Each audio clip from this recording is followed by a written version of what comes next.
O nome da pregação de hoje é O Milagre de Ser Cristão. Gálatas, capítulo 5, verso 13. Irmãos, fostes chamados para a liberdade, mas não useis da liberdade como pretexto para a carne. Antes, sede servos uns dos outros pelo amor. Pois toda a lei se resume numa só ordenança, a saber, amarás ao próximo como a ti mesmo. Mas, se mordeis e devorais uns aos outros, cuidado para não vos destruirdes mutuamente. Mas eu afirmo, andai pelo Espírito e nunca satisfareis os desejos da carne. Porque a carne luta contra o Espírito, e o Espírito contra a carne. Eles se opõem um ao outro, de modo que não conseguis fazer o que quereis. Mas, se sois guiados pelo Espírito, já não estáis debaixo da lei. As obras da carne são evidentes, a saber, imoralidade, impureza e indecência, idolatria e feitiçaria, inimizades, rivalidades e ciúmes, ira, ambição egoísta, discórdias, partidarismo e inveja, bebedeiras, orgias e coisas semelhantes a essas, contra as quais vos previno, como já vos preveni antes. Os que as praticam não herdarão o reino de Deus.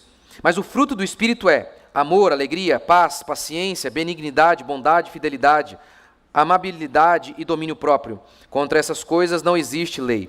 Os que são de Cristo Jesus crucificaram a carne juntamente com suas paixões e desejos. Se vivemos pelo Espírito, andemos também sob a direção do Espírito. Não nos tornemos orgulhosos, provocando-nos uns aos outros e tendo inveja uns dos outros. Os judaizantes que se infiltraram nas igrejas da Galácia estavam dizendo que o que Paulo pregava não era o verdadeiro evangelho. Que, entretanto, eles pregavam o verdadeiro evangelho, que eles estavam seguindo os verdadeiros apóstolos, que Paulo era um falso apóstolo. Como em inúmeras outras circunstâncias, Paulo foi chamado assim. E por que eles diziam isso? Porque Paulo afirmava que ninguém pode ser salvo por meio da obediência da lei. E por quê? Pelo óbvio, ninguém jamais conseguiu obedecer à lei. Basta olhar a história dos grandes heróis. Bastava que aqueles homens olhassem para Moisés, para Davi, para Isaías, e todos esses homens, eles se assumiam como pecadores. Eles fizeram coisas horríveis, mesmo sendo o povo, o que a gente tinha de melhor. Mesmo assim, esses homens, eles não cumpriram a lei plenamente. Não bastaria isso para provar àqueles judaizantes que ninguém jamais foi salvo por meio da obediência da lei, porque ninguém jamais cumpriu a lei? Entretanto, ao pregar isso, que é o que chamamos de justificação pela fé, ao crer que Cristo cumpriu a lei, Cristo encarnou, Ele se fez homem, Ele morreu na cruz, carregou a ira de Deus sobre si, Ele nos substituiu para nos dar vida. Ao pregar isso, que a salvação é por meio da fé do Cristo, da cruz, e crendo nele, a justiça dele nos é atribuída, os judaizantes então diziam, o seu discurso, Paulo, ao afirmar, estamos livres de obedecer à lei para sermos salvos, isso leva as pessoas a viverem em pecado, Paulo. Paulo então vai provar que é o oposto. Paulo vai dizer o seguinte, vocês que dizem que deve-se obedecer à lei para ser salvo, é vocês que levam as pessoas ao pecado, não eu. Pelo contrário, a minha pregação é o evangelho. A minha pregação é a pregação que anuncia o milagre de Deus nas nossas vidas, que somente Deus pode nos salvar e nos santificar. Que a santificação e a justificação são atos sobrenaturais de Deus. A justificação é o ato de Deus nos salvar. A santificação é o ato de Deus nos mudar a cada dia. Ambos são obras de Deus, do Espírito Santo nas nossas vidas, fruto da fé. Não é apenas uma questão de assentimento, não é apenas uma questão de ouvir um professor, entender o professor e pôr em prática o que o professor diz. Não é isso, o Evangelho não é isso. O Evangelho é muito mais do que isso. É fruto de um milagre, o milagre da fé. O milagre de Deus pegar um homem morto e ressuscitá-lo. E o milagre de Deus continuar a dar vida a esse homem. Portanto, nós somos o que somos por meio do ato sobrenatural de Deus ao agir nas nossas vidas. Tão milagroso quanto um crente ser salvo e se manter no caminho, isso é tão miraculoso quanto, por exemplo, o mar vermelho se abrir. E é isso que Paulo vai mostrar. Paulo vai mostrar que eles é que levavam ao pecado. Então vamos lá, Paulo diz várias vezes aqui, não estamos debaixo da lei. Várias vezes em Gálatas e também em Romanos, ele diz isso. Antes que viesse a fé, estávamos sob a tutela da lei. Então ele usa sempre uma expressão negativa, tutela da lei, como se de fato a lei fosse uma pessoa e fosse um senhor de escravos. A lei era o senhor e nós os escravos. Mas tendo vindo a fé, já não permanecemos mais subordinados ao aio. O aio aqui é a lei. Não precisamos mais servir essa lei. Está vendo então como Paulo está dizendo aqui? A lei aqui parece algo muito negativo. Gálatas ainda. Todos quantos, pois, são das obras da lei, estão debaixo de maldição. Mais uma vez, Paulo então usa a lei com uma conotação negativa e associa lei à maldição. Gálatas 3,13. Cristo nos resgatou da maldição da lei, fazendo-se ele próprio maldição em nosso lugar. A lei e maldição. Gálatas 4. Cristo veio nascido de mulher, nascido sob a lei, para resgatar os que estavam sob a lei. E a expressão aqui, resgatar, tem a ver com resgate, que tinha a ver com escravidão. Os escravos ficavam lá na venda e alguém os comprava.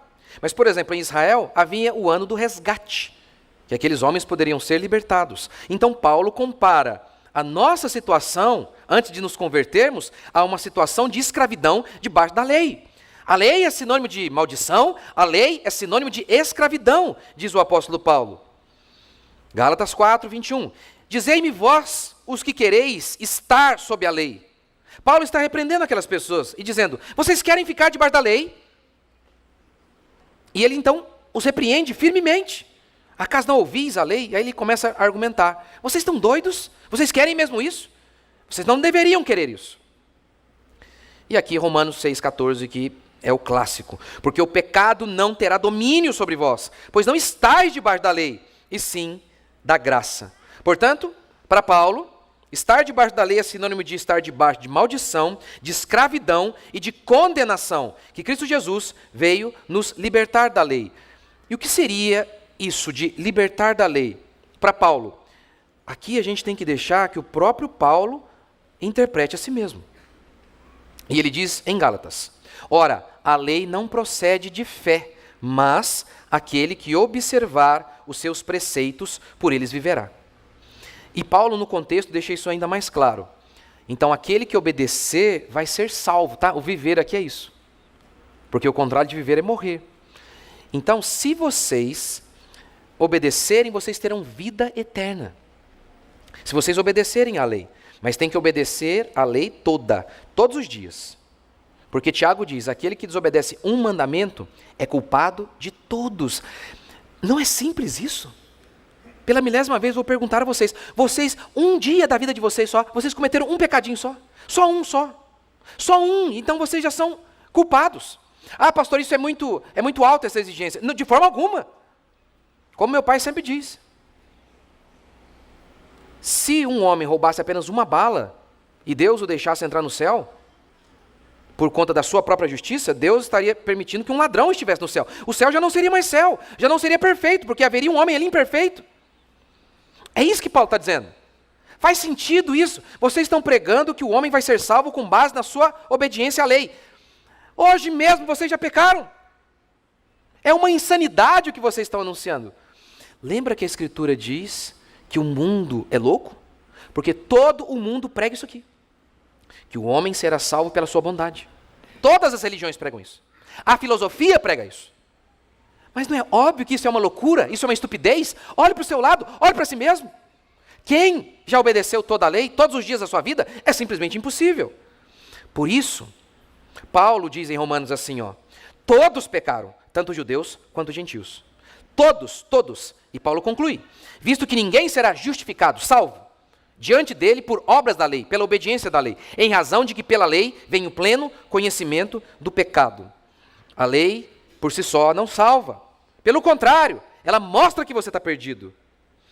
Os judaizantes diziam, Paulo, seu discurso de liberdade leva à libertinagem. Paulo, seu discurso de graça leva as pessoas a pecarem. Paulo mostra que não. E esse é o meu segundo princípio. A carne não produz justiça. Paulo, a partir do verso 16, faz a seguinte comparação: andar pela carne e andar pelo Espírito. Andar pela carne é aquilo que os judaizantes queriam, que os homens, eles seriam salvos com base na força deles, com base naquilo que eles poderiam produzir por eles mesmos. Isso é carne, isso é o homem na sua própria força. E note que em toda a Escritura, o tempo todo, há esse conflito entre a força humana e a força divina. Não apenas entre Deus e os ídolos, mas entre Deus e nós mesmos. Por isso a Escritura declara que o homem se tornou inimigo de Deus. O homem mesmo é o grande concorrente de Deus. Isso que Paulo então quer resumir com carne. E espírito, como eu falei para vocês aqui antes de começar a pregar, é a obra de Deus nas nossas vidas. Os judaizantes diziam que o discurso de Paulo levava ao pecado. O deles não. Não, nós temos que cumprir a lei para sermos salvos. Isso vai trazer santificação. Olhe como Paulo prova que o discurso deles não estava os levando a cumprir a lei. Quer ver? Ó? Leia de novo comigo aqui. Ó. Verso 14. Pois toda a lei se resume numa só ordenança: amar o próximo. Vocês estão dizendo que a salvação é por meio da obediência da lei, não é? Pois bem, o resumo da lei é amar a Deus e o próximo. Então, se vocês estão dizendo que o discurso de vocês leva as pessoas a cumprirem a lei, por que a gente vê o oposto no meio de vocês? Olha o que Paulo diz, verso 15. Mas se mordeis e devorais uns aos outros, cuidado, para não vos destruirdes. Vocês estão dizendo que o discurso de vocês leva as pessoas a obedecerem à lei. Mas a lei se resume em amar. E no meio de vocês estão se matando. Percebe como que Paulo refuta o argumento deles? O que vocês têm produzido com base na carne? Nada. Vocês não têm obedecido à lei. Vocês estão se matando, vocês brigam o tempo todo. Vocês se mordem e se devoram o tempo todo. Está vendo que a carne não consegue produzir o que somente o Espírito de Deus pode produzir? Pelo contrário, o homem sem o Espírito Santo, só na carne, a lei não pode ser obedecida, e não apenas isso. Quando a lei vem, esse homem na carne, agora que ele tem mais prazer ainda em desobedecer. Paulo fala isso lá em Romanos. Mas o pecado, tomando ocasião pelo mandamento, despertou em mim toda a sorte de concupiscência. Porque sem lei está morto o pecado. O que Paulo quer dizer? Tem a lama aqui, e você é um porco. E aí, alguém coloca uma placa: não pode pisar na lama. Talvez você estava até sossegado, o pecado estava até morto, você nem queria ir para a lama. É isso que ele quer dizer com o pecado estava morto. Mas no instante em que coloca a placa, aí você deseja com todo o seu ser pisar na lama. Faz o teste com seu filho. Faz o teste. Você coloca lá, agora não pode. Por que não pode? O quê? Deve ter muito bom então. Não é assim? É isso que Paulo está dizendo. O mandamento despertou em mim toda a sorte de concupiscência. O homem ímpio, sem o Espírito de Deus, a moralidade não serve para nada na vida dele. Vou te dar um exemplo melhor. Sabe os conservadores que vocês ouvem por aí? Boa parte deles são um bando de imorais. Imorais, vivem no pecado. As coisas mais depravadas eu sei desses caras. Não falo porque não tenho como provar, mas tenho certeza absoluta. Imorais. Por quê? Porque conservadorismo não é cristianismo. Eles falam dos valores, alguns valores morais que nós temos em comum. Mas o evangelho não é só, não faça isso, não faça aquilo. O evangelho é a pregação de que o Espírito Santo vem sobre o homem e tem que regenerar o homem e mudar o homem. Isso é a pregação do evangelho. Só falar, não mate, não roube, isso aí não tem a ver com a lei de Deus? Tem, mas ainda não é evangelho. Lembra os fariseus? Os fariseus também falavam da lei. E eles produziam boas obras? Não, eles mataram Jesus. Está vendo? A moralidade, que é a lei, sem Jesus, não produz gente boa. Pelo contrário, diz Paulo, a lei vem, sem o Espírito Santo em nós Nós olhamos o que é proibido e aí temos mais vontade de fazer o que é proibido. É isso que Paulo está dizendo. A carne, ou seja, o homem por si só, ele não produz justiça. É pela fé. É pela fé. E aí eu entro no meu terceiro e último princípio. A justiça é fruto do Espírito. Paulo diz, se vocês forem guiados pelo Espírito, vocês não vão satisfazer a carne. Vocês precisam do Espírito Santo, em primeiro lugar, regenerando vocês, transformando a vida de vocês. Essa é a oposição que ele mostra aqui. Então, note, carne é a nossa natureza humana corrompida, inclinada para o mal. O que é a natureza de um pássaro? Voar. O que é a natureza de um homem? Pecar. Então, quando ele usa a expressão carne, é sobre isso. A nossa natureza humana, que peca naturalmente. Nós somos inclinados para o mal. De modo que Paulo faz a comparação aqui. A carne produz o quê? Inimizade, impureza. E o Espírito? Amor, alegria. Olha a oposição. Olha a oposição. Que coisa. Eu vou dar só 2 exemplos de como é o Espírito Santo quem nos santifica. Primeiro, olhe o que diz Ezequiel. E vos darei um coração novo, e porei dentro de vós um espírito novo. Tirarei da vossa carne o coração de pedra, e vos darei um coração de carne. E porei dentro de vós o meu espírito, e farei que andeis nos meus estatutos, e guardeis os meus juízos, e os observeis. Como que uma pessoa crente, então, ela guarda o mandamento? Porque ela ouve o pastor. É um discurso moral que o pastor está dando, não faça isso. O pastor dá 5 razões do porquê você não deve adulterar. Você fala, faz sentido. O argumento dele é lógico. Não vou mais adulterar. Não, não é assim. Não é assim. Isso não é evangelho. Olha o que o texto está dizendo. O Espírito Santo vem, tira o seu coração de pedra. Isso é só uma linguagem figurada para dizer que Deus gera em você um novo ser. Lembra quando Jesus falou sobre o novo nascimento? Para Nicodemos, você tem que nascer de novo, Nicodemos. Nicodemos falou, como? Eu vou entrar dentro da barriga da minha mãe? Como é que é isso? É real. O novo nascimento não é uma metáfora. É verdade. É real. É isso que Ezequiel está dizendo. Que Jesus Cristo, ele vem, que o Espírito Santo vem e de fato muda a nossa natureza.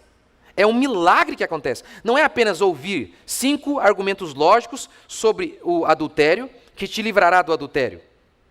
Você acha mesmo que aquelas pessoas que estão lá nas drogas, eles não sabem que as drogas arrebentam com eles? Você acha que o cara que está adulterando, ele acha que o adultério não vai acabar com a família dele? Ele sabe. O problema é que ele não pode, ele é escravo do pecado, ele não pode tomar outra decisão. É só isso que ele consegue, porque ele é escravo do pecado. Pelo contrário, quanto mais ele ouve que não pode, mais excitado ele fica. Mais prazer ele tem. Porque esse é o estado do homem sem Deus. Portanto, a lei, por si só, não muda ninguém. A lei, o discurso moral, por si só, não muda ninguém. Os conservadores têm apenas um discurso moral. Se você já ouviu algum conservador falando que uma nação precisa que o Espírito Santo venha e mude o coração dos homens? Você já ouviu? Eles não pregam. A esquerda é um demônio. O conservadorismo também não tem nada a ver com o cristianismo. Tem apenas a moralidade. Mas aquilo ali não é evangelho. Aquilo ali não é evangelho. Aqui o texto diz que é um ato sobrenatural de Deus que você obedeça os mandamentos. Eu vou fazer com que vocês obedeçam. Malaquias, lembra? Falando sobre o João Batista, que ele viria, ele converterá o coração dos pais aos filhos e o coração dos filhos aos pais. Por que João Batista iria fazer isso? Porque ele tinha poder? Não, porque nele mesmo? Não, mas porque a Bíblia diz que ele viria no poder do Espírito Santo. Então João Batista seria a boca de Deus. E por isso então, os pais iriam se converter aos filhos e os filhos aos pais. Porque eles leram algum livro de um terapeuta, de um psicólogo? E entenderam como funciona o relacionamento humano? Não. Porque Deus converte o coração, porque Deus vem e muda o coração sobrenaturalmente. É isso que é o Evangelho. Romanos, ora, a esperança não confunde, porque o amor de Deus é derramado em nosso coração. Por que então nós amamos? Porque o crente ama. Porque ele simplesmente ouviu 10 princípios sobre como amar, como é lógico que o único caminho é o amor? Não é isso, é muito mais do que isso. É porque um ato sobrenatural de Deus aconteceu na vida daquele crente. E Deus mudou a vida dele. Deus veio ao encontro dele. É um milagre. É isso que a Escritura declara. Quando eles dizem assim, eu não preciso de Cristo, eu não preciso de uma religião. para fazer o bem. O que eles estão dizendo é, nós não precisamos do evangelho. Nós simplesmente ouvimos o discurso de Jesus e podemos entender e praticar. O Jô Soares, eu lembro de Jô Soares falando sobre o dom de línguas. E ele interpretou corretamente. Eu já li livros de ímpios, jornalistas ímpios, descrevendo o evangelho. E eu falei, nossa, está certinho o que ele falou aqui. Ele descreveu o evangelho certinho. Mas ele não crê nisso. Ele não viveu isso. Então, está vendo? Não é apenas uma questão meramente intelectual, mas o evangelho é uma questão sobrenatural. E é por isso que Jesus falou, venha a mim todos os pecadores. Paulo diz, o amor é fruto do Espírito. Leia de novo, Gálatas 5, 22. O fruto do Espírito é amor, alegria. Não é fruto do homem. Se você então diz assim, quando você diz assim, mas a minha vozinha ela não crê em Deus, mas ela ama. Seu herege, blasfemo.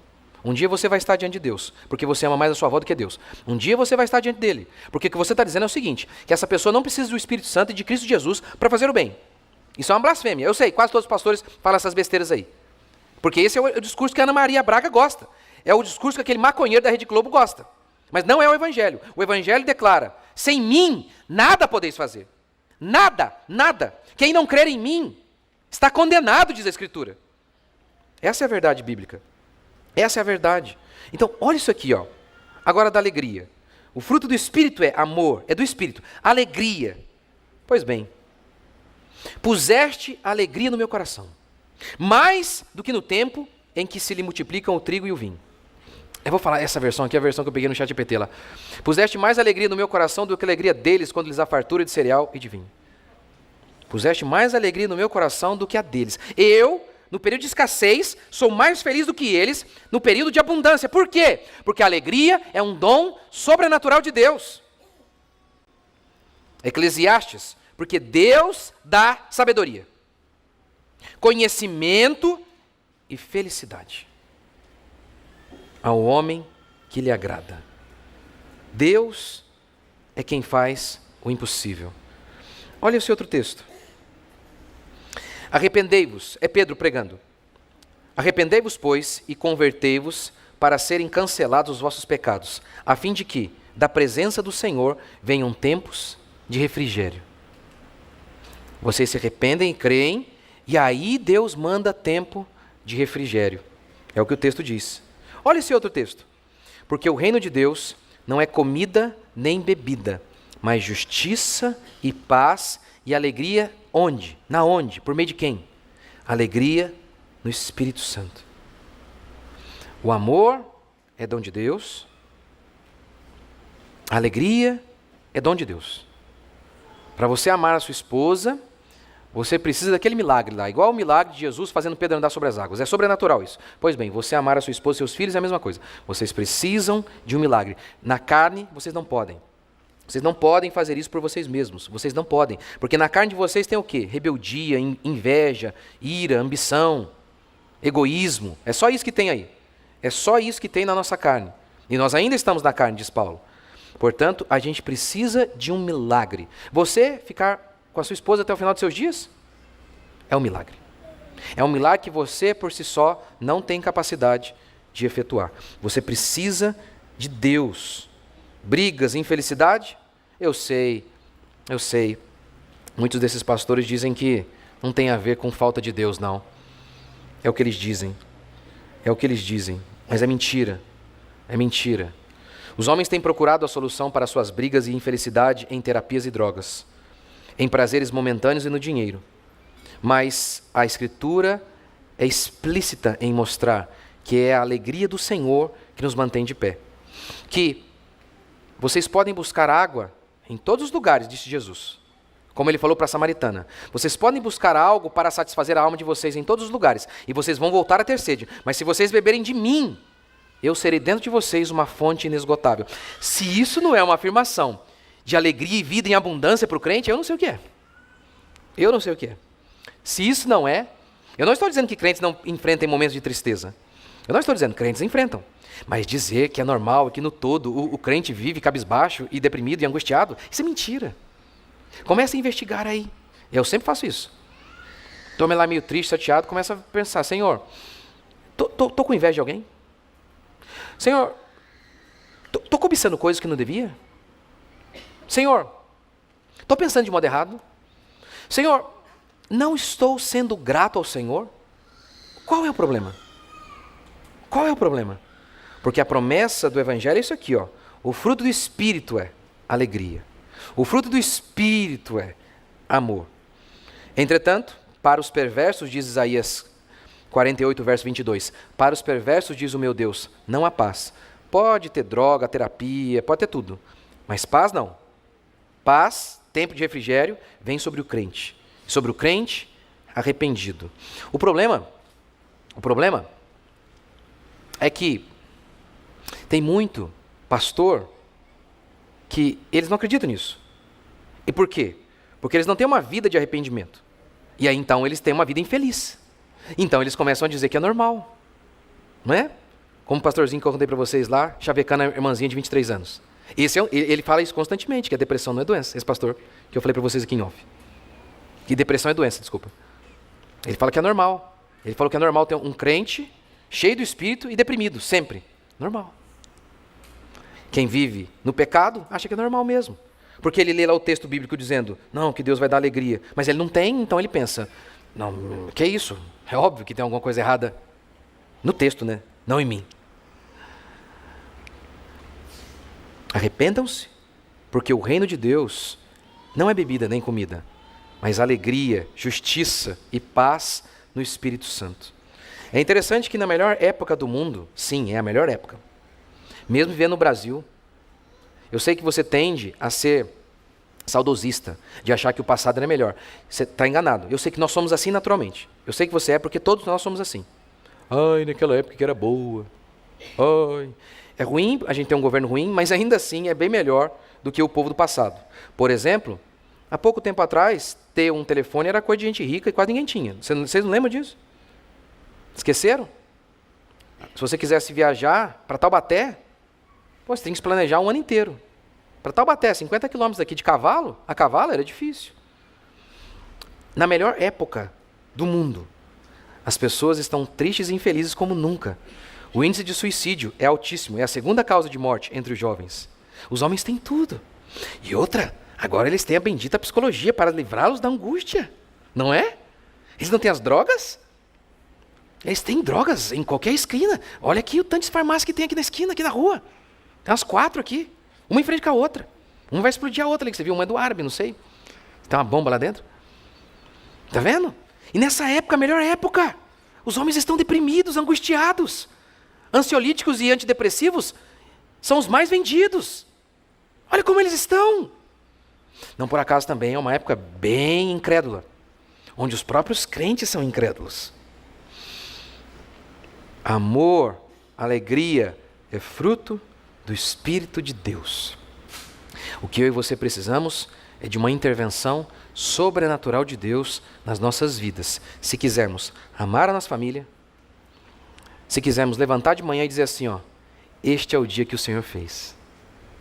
Obrigado por mais um dia. O Senhor é bom, a sua misericórdia se renovou sobre mim mais um dia. Você quer ter uma vida assim? Paulo diz, não vai ser pela carne, vai ser somente pelo Espírito Santo. Vamos ficar de pé?